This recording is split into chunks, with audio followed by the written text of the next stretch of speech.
Así pues, al fin os presentáis ante mí, que la coraza no nuble vuestro juicio ni el acero esconda el ánimo del hombre. Acercaos a la hoguera, que el frío de la noche, tras la furiosa lid, no azote vuestras carnes, venid y escuchad, porque dicen que os inquieta conocer la vida y obra de nuestro justo y sapientísimo monarca, don Matías Hunyadi, a quien llaman Rey Cuervo. Bien habéis venido, pues hallasteis al hombre que ha hollado sus pasos. Conozco a aquel a quien vosotros nombráis Matías de cerca, y con gusto haré resonar sus hechos donde los hombres tengan oídos. No hubo príncipe más prudente, ni estratega más diestramente ordenado, su justicia fue firme, tan ceñida a la vara del Altísimo como cabe a rey virtuoso. Escuchad ahora la crónica de un señor que mudó los destinos, he aquí la historia de un rey, uno que, con mano templada y ojo despierto, trocó el curso del mundo. Para entender todo el contexto del ejército negro de Hungría, primero tenemos que conocer al protagonista de esta historia. Matías Hunyadi, o Matías I Corvino.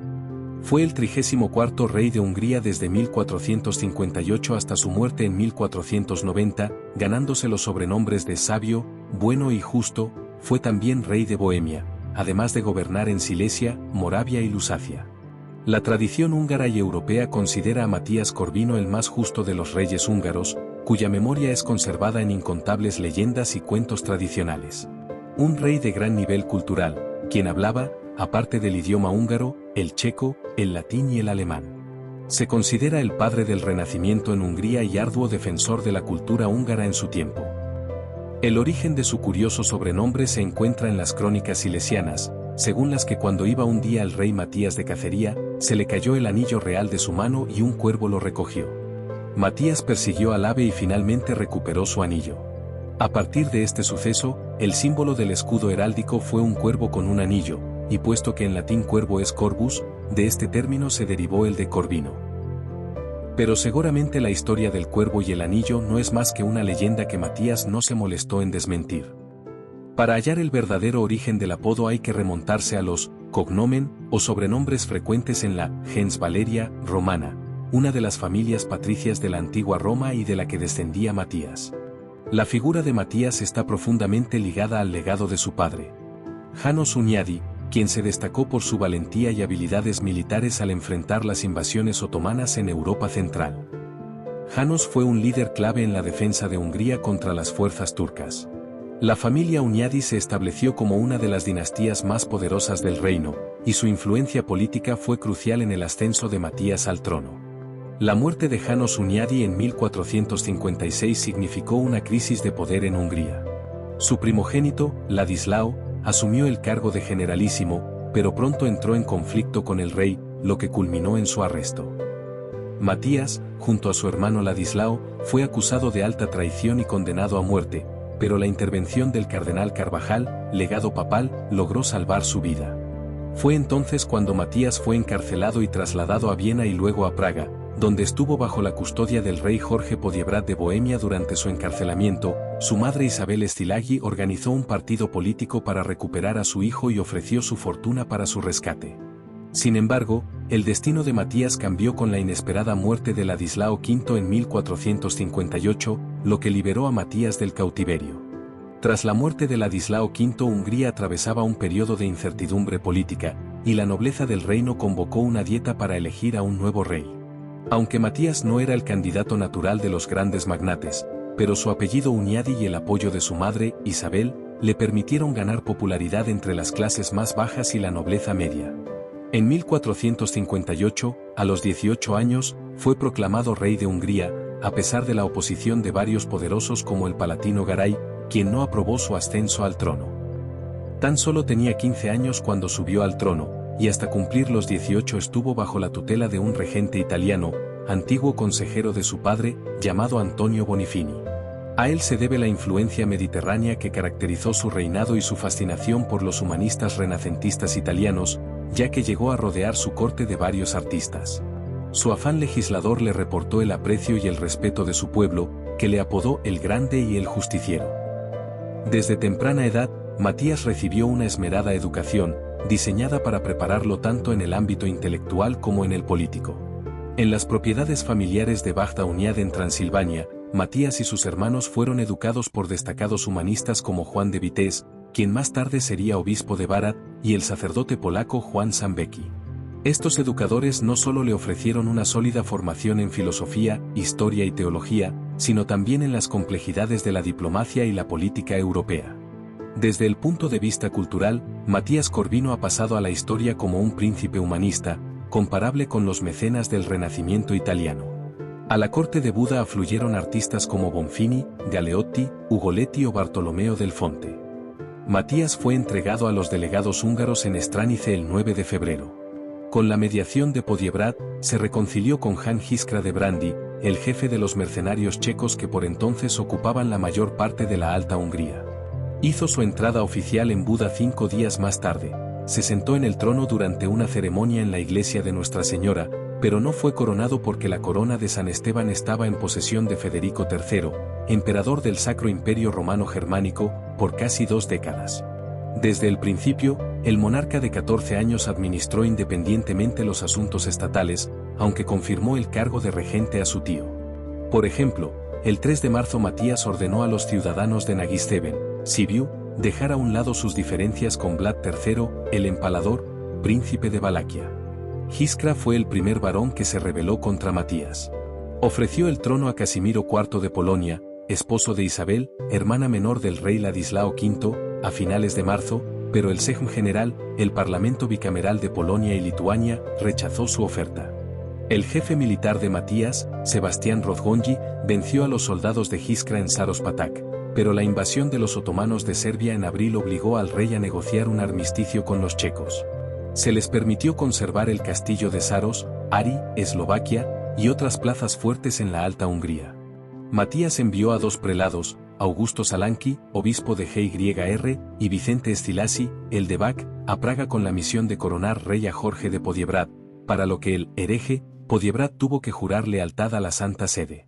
La primera dieta del reinado de Matías se reunió en Pest en mayo de 1458. Los estamentos aprobaron casi 50 decretos que fueron ratificados por el monarca, en vez de por el regente, el 8 de junio. Un decreto prescribió que el rey debe convocar y celebrar, y ordenar que se haga, una dieta de todos los caballeros del reino en persona, cada año, coincidiendo con la fiesta de Pentecostés. Matías presidió más de 25 dietas durante su reinado y convocó a los estamentos con más frecuencia que sus predecesores, especialmente entre 1458 y 1476. Las sesiones las dominaban los varones, a los que Matías nombraba y destituía a voluntad. Por ejemplo, despidió al nador Ladislao Garay y persuadió a Miguel Estilagi para dimitir de la regencia cuando ambos se coligaron en el verano de 1458. El rey nombró a Miguel Orstag nuevo nador, que había sido un estrecho colaborador de su padre. La mayoría de los varones nombrados por el monarca eran de rancio abolengo, pero Matías también promovió las carreras políticas de otros miembros de la nobleza menor, e incluso, de plebeyos con talento. Por ejemplo, los nobles de la familia Zápolia, Emerico y Esteban, debían su ascenso al favor del soberano. Los ingresos ordinarios del monarca ascendían a unos 250.000 florines de oro al año al comienzo del reinado. Un decreto aprobado en la Dieta de 1458 prohibía explícitamente la imposición de gravámenes extraordinarios. Sin embargo, un nuevo tributo de 1 florín de oro por cada porta o familia campesina se cobró a finales de ese mismo año. Los otomanos ocuparon la fortaleza de Golubac en Serbia, agosto de 1458, y Matías ordenó la movilización de los caballeros nobles. Hizo una incursión en territorio otomano y batió a las fuerzas enemigas en varias escaramuzas. El rey Esteban Tomás de Bosnia aceptó someterse al vasallaje del monarca húngaro. Matías autorizó entonces al hijo de su nuevo vasallo, Esteban Tomaevi, a tomar posesión de las tierras serbias que no habían sido ocupadas por los otomanos. A finales de 1458 y principios de 1459, Matías convocó una dieta en Szeged para prepararse para una guerra contra el Imperio Otomano. Sin embargo, los rumores de una conspiración le obligaron a regresar a Buda. Se demostró que las informaciones eran ciertas, porque al menos 30 varones, incluyendo a Ladislao Garay, Nicolás Ujlaki y Ladislao Kanisay, se reunieron en Nemetugbar, Gusin, Austria, y ofrecieron el trono al emperador Federico III el 17 de febrero de 1459. Aunque las tropas conjuntas del emperador y los señores rebeldes derrotaron a una tropa real en Cormend el 27 de marzo, Garay había muerto días antes y Ujlaki se vio forzado a negociar con los representantes de Matías. Las escaramuzas a lo largo de las fronteras occidentales duraron varios meses e impidieron que Matías socorriese a Tomaevi, acosado por los otomanos. Estos tomaron Smederevo el 29 de junio y completaron así la conquista de Serbia. El 10 de marzo de 1461, Jiskra juró lealtad a Federico III, mientras el Papa Pío II se ofreció para terciar entre el emperador alemán y Matías para que firmasen la paz. Jorge de Podiebrad también ofreció su mediación. Los representantes del emperador y Matías firmaron una tregua en Olomouc en abril de 1460. El Papa después prometió apoyo financiero para una campaña antiotomana. Sin embargo, Jan Jiskra regresó de Polonia, lo que hizo resurgir los conflictos armados con los mercenarios checos a principios de 1460. Matías tomó un fuerte recién erigido de los checos, pero no pudo forzarlos a obedecerlo. Los costos de su campaña de 5 meses de duración en la Alta Hungría fueron financiados por un impuesto extraordinario. Hungría se coligó con Alberto VI, archiduque de Austria y hermano rebelde del emperador alemán. Jorge de Podiebrad se alineó con el bando del emperador, aunque el matrimonio de su hija Catalina con Matías se celebró sin impedimentos el 1 de mayo de 1461. Las relaciones con su suegro se deterioraron debido a la presencia de los mercenarios checos en la Alta Hungría. Matías emprendió una nueva campaña contra ellos después de que la Dieta le autorizase a recaudar un impuesto extraordinario a mediados de 1461. No obstante, no pudo vencer a Jiskra, quien incluso se adueñó de Kemarok. Los emisarios de Matías y el emperador Federico III acordaron un tratado de paz el 3 de abril de 1462. Según el acuerdo, el emperador devolvería la Santa Corona húngara a cambio de 80.000 florines de oro, pero Matías hubo de compartir su derecho al título de rey de Hungría con Federico. Además, el emperador adoptó a Matías, o lo que le permitía suceder a su hijo adoptivo si Matías moría sin heredero legítimo. Un mes después, Jiskra claudicó ante el rey húngaro y entregó las plazas fuertes que tenía en la Alta Hungría a los representantes del monarca. Como compensación, recibió un gran señorío cerca del Tista y 25.000 florines de oro. Para pagar el dinero estipulado en sus tratados con el emperador y Jiskra, Matías recaudó un gravamen extraordinario con el consentimiento del Consejo Real. La Dieta, que se reunió a mediados de 1462, confirmó esta decisión, pero solo después de que 9 prelados y 19 varones se comprometieran a no aprobar nuevos tributos extraordinarios a partir de entonces. Mediante la contratación de mercenarios de las compañías de Jiskra, el rey comenzó a organizar un ejército profesional, que se conoció como el Ejército Negro, en las décadas siguientes.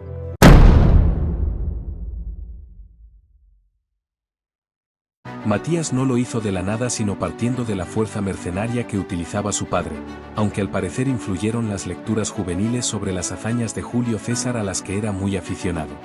Al margen de los mercenarios de János Hunyadi, el ejército húngaro era conceptualmente medieval, con milicias señoriales que nutrían a las tropas reales por un método proporcional, un infante arquero por cada treintena de señoríos y 3 arqueros a caballo por cada centenar. La estructura de reclutamiento de tropas se basó en el legado de su antepasado Segismundo de Luxemburgo. La mayoría de su ejército estaba formado por estandartes nobles y soldados proporcionados y regulados por la Militia Portalis, milicia señorial, que establecía que por cada 20 solares para siervos, portae, literalmente puertas, un noble tenía la orden de reclutar y prestar un arquero al rey. Más tarde, esa obligación se reconsideró y el límite se modificó a un arquero por cada 33 señoríos y 3 arqueros montados por cada 100 señoríos. Aquellos que no tenían siervos pero poseían señoríos como nobles tenían que unirse a un conde regional en estado de guerra. No había un número significativo de mercenarios en el ejército húngaro durante los primeros años. En el siglo XV el mercenariazgo era un poco diferente al que vendría luego, pues sus integrantes no llevaban vida de soldado a tiempo completo sino que la compatibilizaban con sus oficios tradicionales. Matías Corvino cambió eso convirtiéndolos en profesionales remunerados y de dedicación exclusiva. El paso decisivo se dio en 1458, cuando el monarca pidió prestados 500.000 de jinetes pesados a Jorge de Podiebrad, rey de Bohemia, para reducir a algunos nobles levantiscos. Los recién llegados eran veteranos de las guerras husitas, cuyas revolucionarias tácticas habían puesto en un brete a las tropas imperiales unas décadas atrás. Matías quedó complacido con sus servicios y contrató a la tropa, que estaba mandada por ya antes mencionado Han Jiskra, que aquí funge especie de condottiero husita que paradójicamente había sido combatido y derrotado por Han Osunyadi, teniendo que huir del país aunque seguía haciendo razias por la parte septentrional. A Jiskra se le ofreció el perdón real y un par de castillos, además de un salario de 25.000 ducados para sus hombres, si se ponía al servicio de Hungría para luchar contra los otomanos. Paralelamente, el rey trató de contratar caballería, aunque no encontró forma de financiarla y tuvo que renunciar a la fuerza que tenía pensada. En realidad no fue hasta el estallido de las guerras de Bohemia en 1468 que se incorporaron mercenarios de forma masiva a las fuerzas reales, entre 6.000 y 8.000 efectivos que constituyeron el núcleo de la infantería real. Es en ese momento cuando aparecen las primeras referencias documentales al Ejército Negro, que poco a poco fue aumentando de tamaño con nuevas incorporaciones. En conjunto, con los contingentes nobiliarios y señoriales, hay quien apunta que llegó a tener hasta 90.000 hombres, si bien no todos eran fijos, dependían de la magnitud de cada campaña y lo normal eran unos 30.000. Lo integraban gentes de todos los territorios controlados por la corona, bohemios, alemanes, serbios, polacos. En 1480 se añadieron húngaros, sobre todo estekeli, una etnia del sudeste, básicamente transilvana, de gran tradición guerrera, superando en efectivos al ejército francés, que era el otro de carácter profesional que había en Europa. Para financiarlo, Matías tuvo que subir y diversificar los impuestos, de manera que recaudase una media de 650.000 florines anuales, en ocasiones llegó a 800.000, que puede parecer mucho pero era 1.000.000 menos de lo que solía ingresar el todopoderoso sultán otomano. Con el fin de facilitar los pagos se reformó el sistema monetario introduciendo un dinar con más plata y se eximió a las ciudades de los gravámenes de guerras y a cambio se encargaban de proporcionar armas y equipos. Los sueldos eran diferentes según fueran jinetes, arqueros, ballesteros, infantes, artilleros o arcabuceros. El Ejército Negro destacó no solo por su innovación en las tácticas bélicas, introduciendo y profesionalizando ideas husitas como el uso extendido de vagones de guerra y posiciones defensivas móviles, pero también, como buen admirador de la antigua Roma, en especial de Julio César, adaptó a la modernidad del siglo XV las tácticas que alguna vez usó el imperio más grande de Occidente para formar el coloso. En las propias palabras del Rey Cuervo. Consideramos la infantería pesada blindada como una pared, que nunca abandonan su lugar, incluso si son masacrados al último de ellos, en el mismo lugar que están de pie. Los soldados ligeros realizan desintegraciones dependiendo de la ocasión, y cuando ya están cansados o tienen un grave peligro, regresan detrás de los soldados blindados, organizan sus líneas y recogen el poder. Y permanecen allí hasta que, en ocasiones, puedan salir de nuevo. Al final, toda la infantería y los tiradores están rodeados de soldados blindados y blindados, al igual que los que estaban detrás de una ramera, ya que las mayores pavimentaciones, puestas una a la otra en un círculo, muestran la imagen de una fortaleza y son similares a una pared, en la protección de donde la infantería y todos los que están en el medio luchan como por detrás muros de torre o rampart y ocasionalmente salen de allí. Según el propio relato de Matías, su infantería y caballería pesada trabajaron juntas, la caballería ayudó a evitar que los enemigos se acercaran a los hombres a pie, y la infantería luchó detrás de muros de pavises, altos y anchos escudos semirectangulares que se colocaron de borde a borde, para hacer una especie de fortaleza móvil. El poder del Ejército Negro de Matías residía en el entrenamiento de los hombres. Como estaba formado por mercenarios, los soldados eran hábiles en las armas, mientras que los ejércitos de otros reinos estaban formados por campesinos a los que había que entrenar y aún no lo hacían llegar al mismo nivel en lo que respecta a la batalla.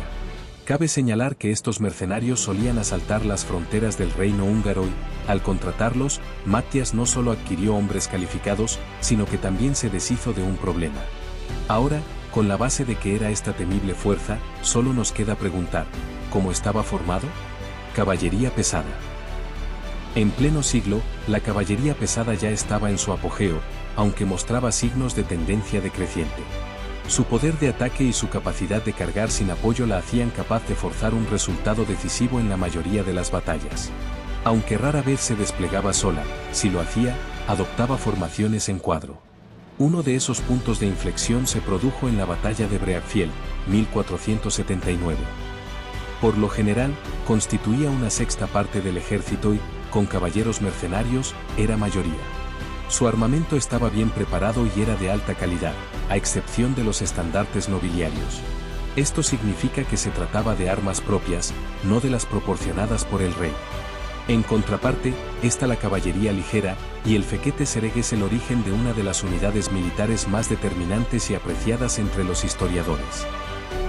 Los húsares tradicionales fueron introducidos por Matías. A partir de entonces, la caballería ligera se llama husar, un nombre derivado de la palabra hus, 20 en español, que hace referencia al sistema de reclutamiento según el cual por cada 20 siervos que poseía un noble, debía equipar a un soldado montado. Después de la dieta de Temesvar, Timisoara, de 1397, la caballería ligera se institucionalizó como una división del ejército. Según Antonio Bonfini, a esta caballería ligera, Expeditissimus Equitatus, no se le permitió formar parte del ejército regular cuando se formaba el orden de batalla, sino que se la colocó fuera de él en grupos completamente separados y se la utilizó para destruir, quemar, matar e infundir miedo en la población civil, mientras cabalgaban por delante del ejército regular. Se agrupaban a partir de la Melische Portalis, un número significativo de ellos insurrectios, los moldavos y transilvanos. Los primeros tenían siervos con menor pertrechos y los segundos generalmente considerados como buenos arqueros a caballo. Los caballeros estaban divididos en grupos de 25, turma, dirigidos por un capitán, Capitaneus Gentium Levis Armature. Su campo de acción era la exploración, el aseguramiento, el acecho, el corte de las líneas de suministro enemigas y su desorganización en la batalla. También servían como flanco maniobrable adicional, para ataques en picado, para los fuertes centros de caballería pesada. Las fuentes escritas húngaras medievales hablaban despectivamente y con desprecio de la caballería ligera y de los húsares en general, y durante las batallas los textos elogiaban únicamente las virtudes, la resistencia, el coraje, el entrenamiento y los logros de los caballeros. Durante la Edad Media, los soldados húngaros de origen noble servían exclusivamente como caballería pesada con armadura. La infantería era menos importante, pero formaba una base estable para la integridad de un ejército. Estaba organizada a partir de etnias mixtas y estaba compuesta por infantería pesada, soldados con escudo, infantería ligera y fusileros. Sus características incluían la combinación de armadura de placas y malla y el uso de pavises. Estos grandes escudos de madera de sauce pintados a menudo estaban ornamentados y cubiertos con cuero y lino. Estos últimos tenían múltiples propósitos: para contener los ataques enemigos, para cubrir a la infantería a distancia que disparaba por detrás, los fusileros atacan primero, los arqueros disparan constantemente, y un tabor móvil de estilo husita, con un despliegue restringido de carros de guerra en número. La infantería incluía piqueros suizos, que eran muy respetados por el rey. La infantería fuertemente blindada del ejército negro estaba formada por piqueros pesados, alabarderos pesados y espadachines pesados. En 1481, la infantería del ejército negro fue descrita de la siguiente manera. La tercera forma del ejército es la infantería, que se divide en varias órdenes: la infantería común, la infantería blindada y los portadores de escudos. La infantería blindada y los portadores de escudo no pueden llevar sus armaduras y escudos sin páginas y servidores, y puesto que es necesario proporcionarles páginas, cada uno de ellos requiere una página por armadura y escudo y doble recompensa. Luego están los pistolas. Estos son muy prácticos, colocados detrás de los portadores de escudo al comienzo de la batalla, antes de que los ejércitos se comprometan y en defensa. Casi toda la infantería y los abusadores están rodeados de soldados armados y portadores de escudo, como si estuvieran detrás de un bastión. Los grandes escudos que se unen en un círculo presentan la apariencia de un fuerte y similar a una pared en cuya defensa la infantería y todos los que entre ellos luchan casi como si desde detrás de las paredes de bastión o las murallas y en el momento dado se desprendan de ella. Carta de Matías Corvinus a Gabriele Rangoni, obispo de Ger.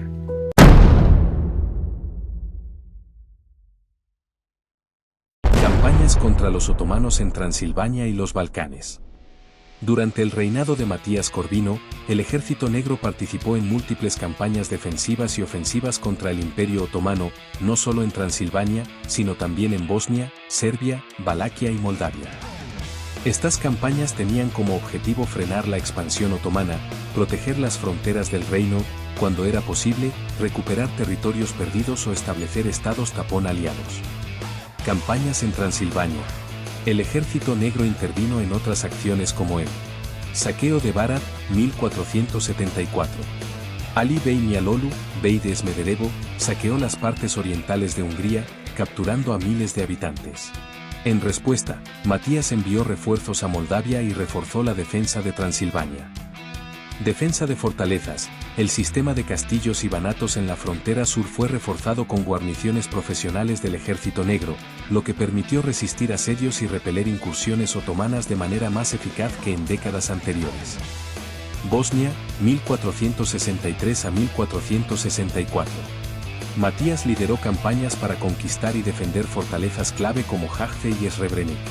Aunque algunas posiciones se perdieron temporalmente, la presencia del Ejército Negro permitió mantener una línea defensiva y lanzar contraataques exitosos.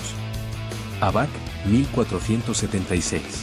El 15 de febrero de 1476, Matías capturó la fortaleza de Abac en el río Estava, un punto estratégico para el control de la frontera con Serbia. La operación, en la que participó el Ejército Negro, fue arriesgada y Matías estuvo a punto de ser capturado durante el asedio. Sarajevo, 1480. En noviembre de 1480, Matías lanzó una campaña hasta Sarajevo, demostrando la capacidad ofensiva del Ejército Negro incluso en territorio bosnio profundo. Establecimiento de banatos. Tras las victorias, Matías reorganizó la defensa regional en 5 banatos con centros en Storenibár, Belgrado, Abac, Srebrenik y Hajce, todos guarnecidos por tropas profesionales del Ejército Negro. Las campañas en los Balcanes y Transilvania lograron frenar la expansión otomana durante el reinado de Matías, asegurando la supervivencia del Reino de Hungría como principal baluarte cristiano en Europa Central. Además, consolidaron la reputación del Ejército Negro como fuerza de élite y permitieron a Matías ejercer influencia sobre los principados rumanos y bosnios, aunque la presión otomana nunca desapareció por completo. Batalla del Campo del Pan, Kenierme, 13 de octubre de 1479. Tras la caída de Serbia y Bosnia, los otomanos intensificaron sus incursiones en Transilvania y el sur de Hungría, saqueando aldeas y ciudades, y llevando a cabo campañas de devastación que amenazaban la estabilidad de la región. En 1479, aprovechando la relativa debilidad defensiva de Transilvania, un gran ejército otomano, apoyado por fuerzas valacas leales a Basarab Peluz el TNR, penetró en territorio húngaro con el objetivo de saquear y someter la provincia. El rey Matías Corvino, consciente de la amenaza, ordenó la movilización de las fuerzas regionales bajo el mando del voivoda de Transilvania, Esteban V Báthory, y del célebre comandante Pál Kinisi, ambos figuras clave del Ejército Negro. La batalla tuvo lugar el 13 de octubre de 1479 en el llamado Campo del Pan, Keniernez, cerca de la aldea sajona de Alkenier, actual Ibot, Rumanía, junto al río Mure, en Transilvania.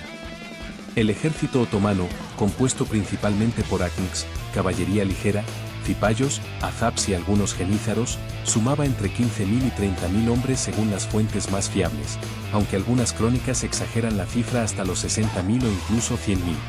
Por su parte, las fuerzas húngaras y aliadas reunían entre 12.000 y 15.000 combatientes, incluyendo húngaros, sículos, serbios, sajones de Transilvania y voluntarios valacos. La batalla comenzó por la tarde. Báthory, al mando del centro, esperó a que los otomanos estuvieran exhaustos tras días de saqueo y cargados de botín, lo que dificultaba su movilidad. El ejército húngaro se desplegó en 3 columnas, Kinisi en el flanco derecho, la caballería ligera serbia bajo Bukir Gurevic y Dmitar Yaki en el izquierdo, y Báthory en el centro con las fuerzas sajona y sícula. En los primeros compases, los otomanos tomaron la iniciativa y estuvieron a punto de capturar a Báthory, que cayó de su caballo y fue rescatado por el noble Antal Nagy. Sin embargo, la intervención decisiva de Kinisi, que lanzó una carga de caballería pesada junto a 900 serbios y numerosos vasallos reales, rompió el flanco otomano. Kinisi maniobró lateralmente para atacar el centro enemigo, provocando la retirada de Isa Bey y la desbandada general de las fuerzas otomanas. Los supervivientes intentaron huir a las montañas, donde muchos fueron abatidos por los habitantes locales. La batalla concluyó con una victoria aplastante para el Reino de Hungría y sus aliados. Las bajas otomanas fueron extremadamente altas, estimándose entre 5.000 y 9.000 muertos, incluyendo a varios comandantes y cerca de 1.000 valacos aliados. Las fuerzas húngaras sufrieron alrededor de 3.000 bajas. La victoria en el Campo del Pan tuvo un impacto psicológico y estratégico enorme. Durante varios años, el sur de Hungría y Transilvania quedaron libres de incursiones otomanas, lo que permitió a Matías Corvino consolidar la defensa de la frontera y reorganizar el sistema de banatos, provincias militares, en la región.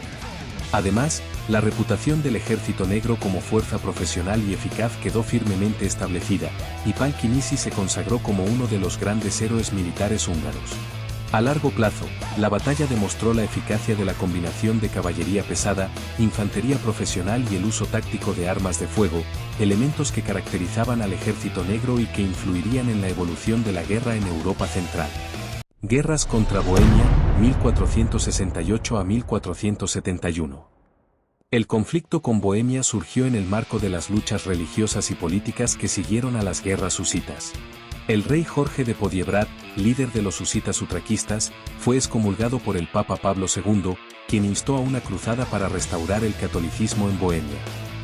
Matías Corvino, apoyado por los nobles católicos bohemios y con la bendición papal, declaró la guerra en 1468, buscando tanto la restauración religiosa como la expansión territorial. Las campañas principales se desarrollaron entre 1468 y 1471, con operaciones en Moravia, Silesia, Lusacia y la propia Bohemia. Las ciudades de Olomouc, Brno y Breslavia fueron escenarios clave de asedios y batallas. El Ejército Negro, reforzado con mercenarios bohemios y checos, llevó a cabo una serie de campañas de asedio y maniobra en Moravia y Silesia. Matías fue herido durante el asedio de Tebí en 1468 y capturado brevemente en Krudim en 1469, aunque logró convencer a sus captores de que era un simple mozo de cuadra y fue liberado. En febrero de 1469, los católicos checos se unieron a Matías, pero sus fuerzas fueron rodeadas en Vilemov por el ejército de Jorge de Podiebrad. Tras negociaciones, Matías fue elegido rey de Bohemia por los nobles católicos en Olomouc el 3 de mayo de 1469, aunque nunca logró tomar Praga ni someter a los husitas. La guerra continuó con escaramuzas y asedios, pero sin grandes batallas campales. El conflicto terminó con el Tratado de Brno, 1478, y la Paz de Olomouc, 1479, que reconocieron a Matías como gobernante de Moravia, Silesia y Lusacia, mientras que Vladislao II Jagellón fue confirmado como rey de Bohemia. Ambos monarcas pudieron usar el título de rey de Bohemia, pero la división territorial se mantuvo hasta la muerte de Matías. La guerra consolidó la posición de Matías en Europa Central y le permitió controlar regiones estratégicas.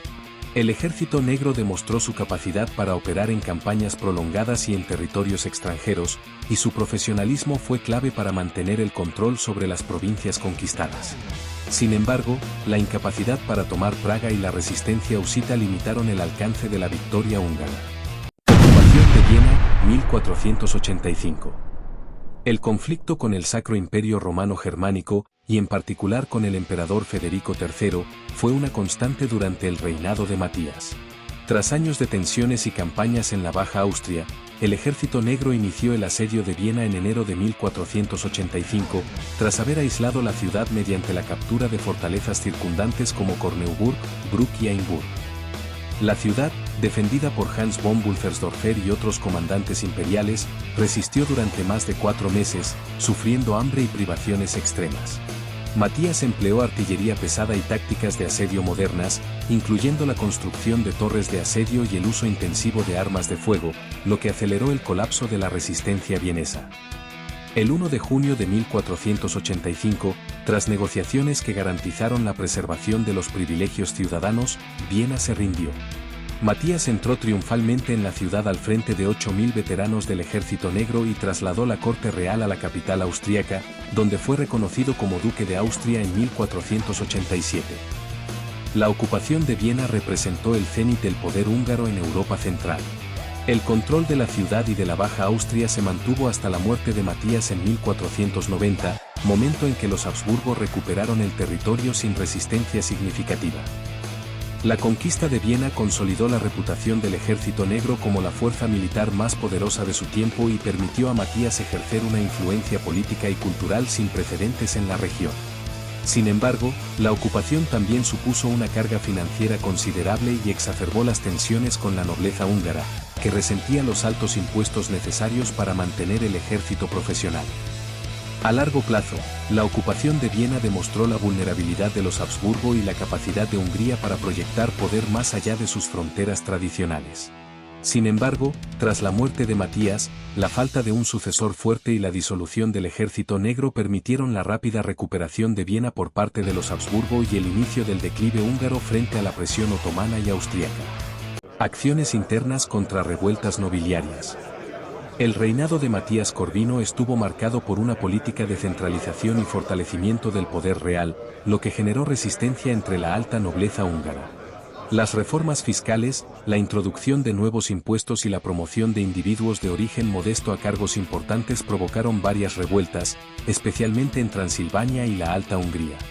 Entre algunos enfrentamientos armados están: Rebelión en Transilvania, 1467. La reforma tributaria de Matías provocó una alianza de las tres naciones de Transilvania, nobles, sajones y estequelis, contra el rey. Matías respondió con rapidez, movilizando al ejército negro y reprimiendo la revuelta con dureza.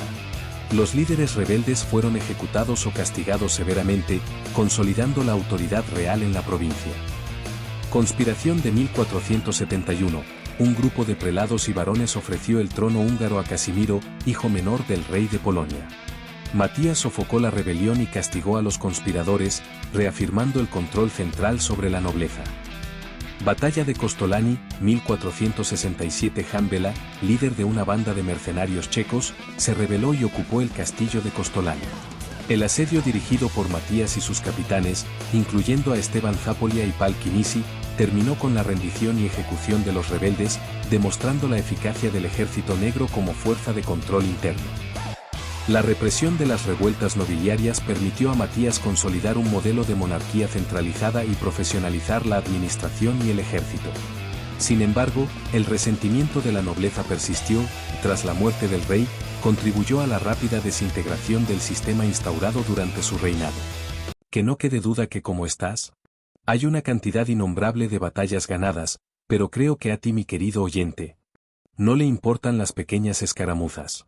Oh maravilla del tiempo, testigo fiel de gestas que al corazón doblan.